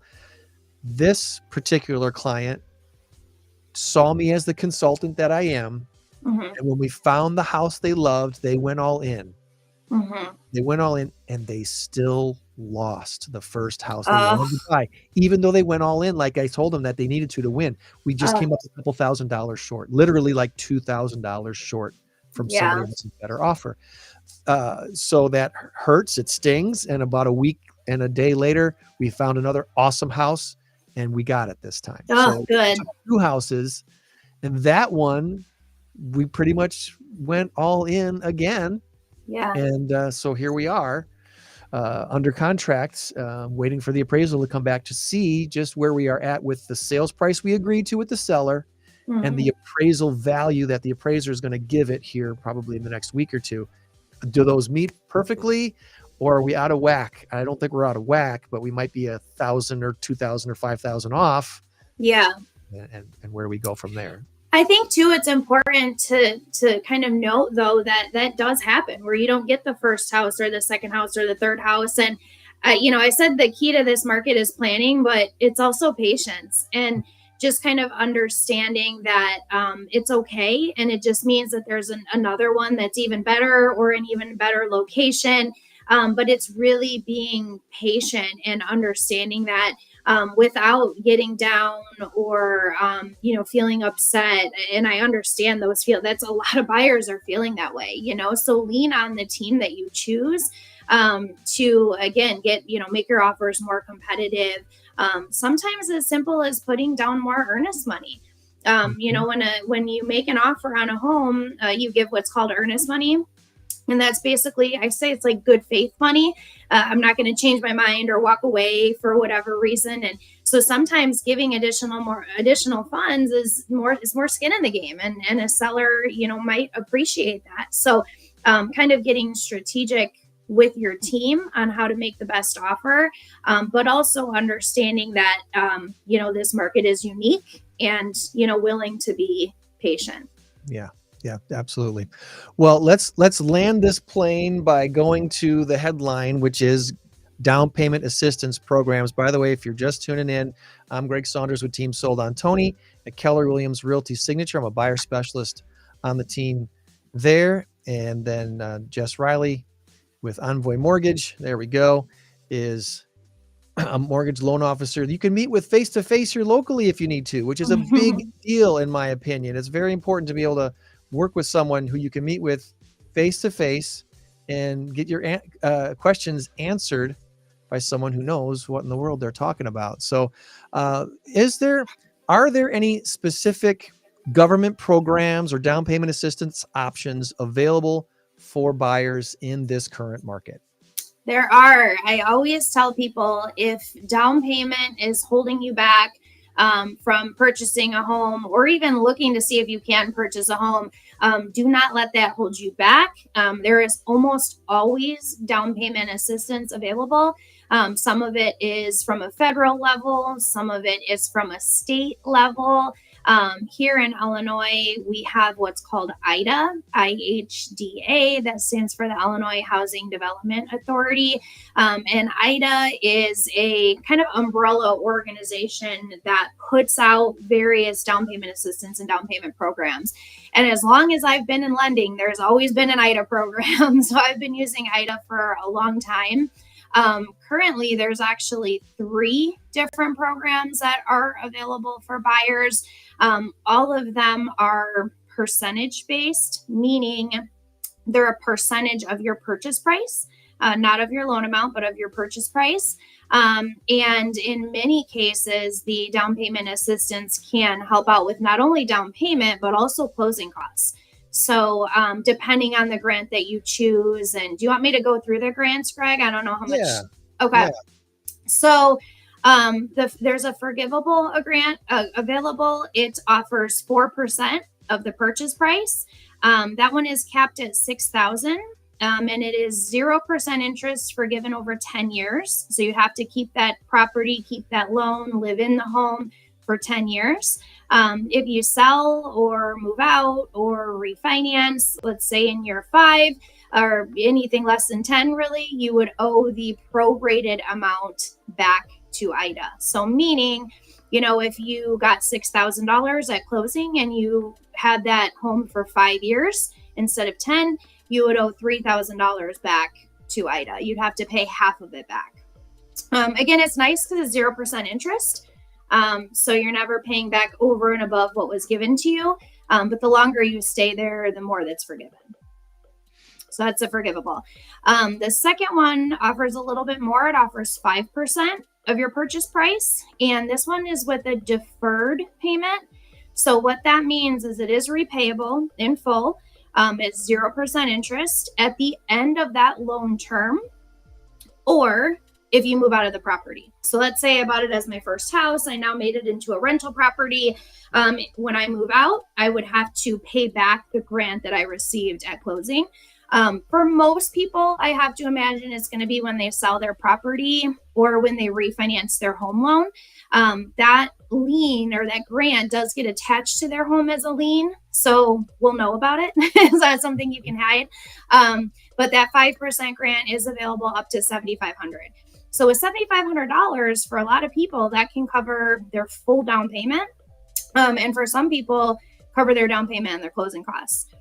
Then the third grant that's available is a 10% grant. So 10% of the purchase price up to $10,000. So there's a $10,000 cap on that. That is repayable monthly at 0%. So again, 0% interest, which is nice, over 10 years. So if you receive the full $10,000, it ends up adding about $83 to your monthly payment. Which we factor in, of course, at time of closing when we're talking about what your payment would be.